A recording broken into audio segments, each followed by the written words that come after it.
I made this mistake forever, chasing the soreness and thinking that, how sore I was dictated how successful of the workout was. The more sore, the better. Right. Hey guys, and welcome back. It's Grant Broggi from Strength Coach, and today we're going to talk about, is it okay to train when you're sore? Or is soreness a good or bad thing? If you like the video, please, I said it twice this time, like and subscribe to the channel. Soreness can be confusing for a lot of people and like a drug for some people. You know what I'm talking about, those CrossFitters that just talk about how they're so sore. DOMS is like a delayed onset muscle soreness, is like a badge of honor for them. But for you, the normal person that's just trying to get stronger, is soreness a good or a bad thing? And should you add 5 pounds to the bar when you go to the gym and you're still feeling sore? Soreness isn't either a good or bad indicator of your workout, or that it was awesome, or that you lifted more weights, or that you've gotten stronger. Soreness means one thing and one thing alone. You have gone through an eccentric range of motion that you are unaccustomed to. So remember, Grant the scientist will teach you there's 3 things a muscle can do. It can get shorter, I know, look at this bicep, through contracting. It can do isometric work in its natural state where it's working, or it can go through an eccentric range of motion where the muscle belly lengthens. Soreness is caused by that eccentric range of motion that you're not used to doing. I love to tell CrossFitters or anybody that the best way to experience this is to go get on one of those GHD machines, glute ham developers, whatever you want to call it, sit in it and do that elongated sit-up where you reach back and touch your hands to the floor and then come back up. And the reason that will teach you about soreness is because in daily life, you don't usually elongate the abdomen muscles. You don't, ever. I mean, when you squat, it's similar to doing a number 2 on the toilet, right? You're kind of used to that. You sit in a chair every day, but you never elongate the muscle bellies of the abdomen. So if you don't believe me or stop watching the video right now, what I would tell you is go get on one of those machines, or you can even use one of those ab mats from AbMat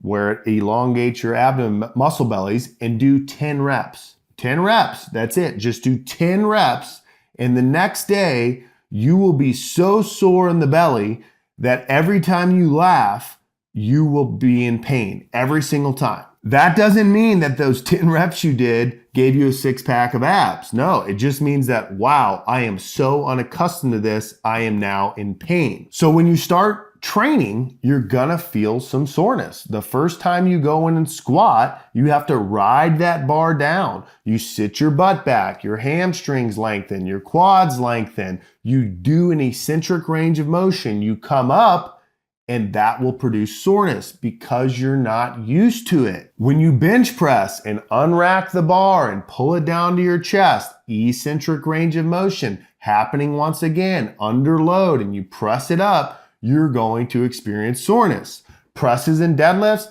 not so much, because all of the work is in the concentric phase. On the deadlift, once you get to the top, you ride it down quickly because everything we're trying to get out of that movement is just from the concentric, the shortening, the pushing the floor with your feet motion, not from the way down. So if you're new to training and you come in and you train with me, and we do a certain amount of sets and reps in the squat, bench press, and deadlift, the next day you are going to be sore, and that is okay. And 2 days later, you're supposed to train again. Will you still be sore then? Maybe. If you're super detrained, you might still be sore. So should you train?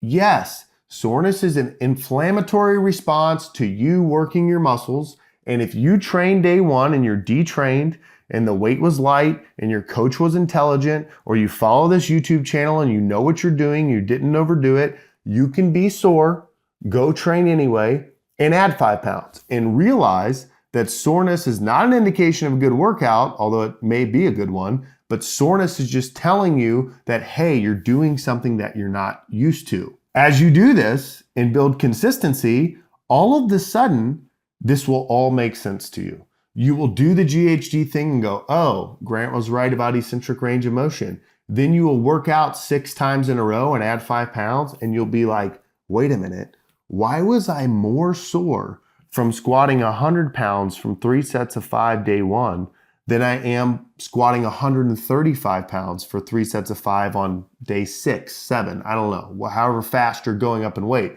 And what you'll realize is the load is not what caused the soreness.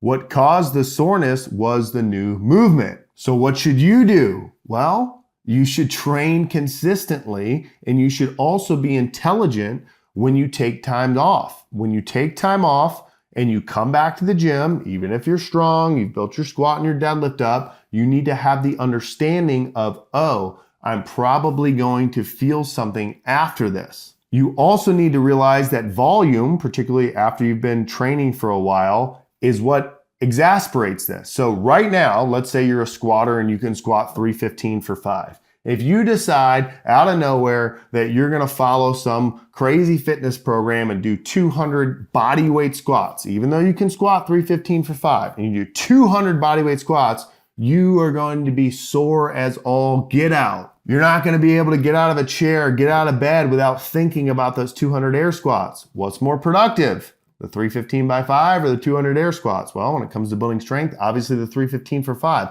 What's going to make you way more sore? The 200 squats, because you're unaccustomed to it. So when you come back after a layoff, a great way to prevent this is to, hey, I'm going to do the same weight I did last time, but rather than do 3 sets of 5, I'm going to do 1 set of 5 because I haven't trained in 2 weeks. And I don't want to make myself so sore that the next workout is hard. Again, you can train with a little bit of soreness, but if you're super sore, it's going to affect the way that you move. So, is soreness good?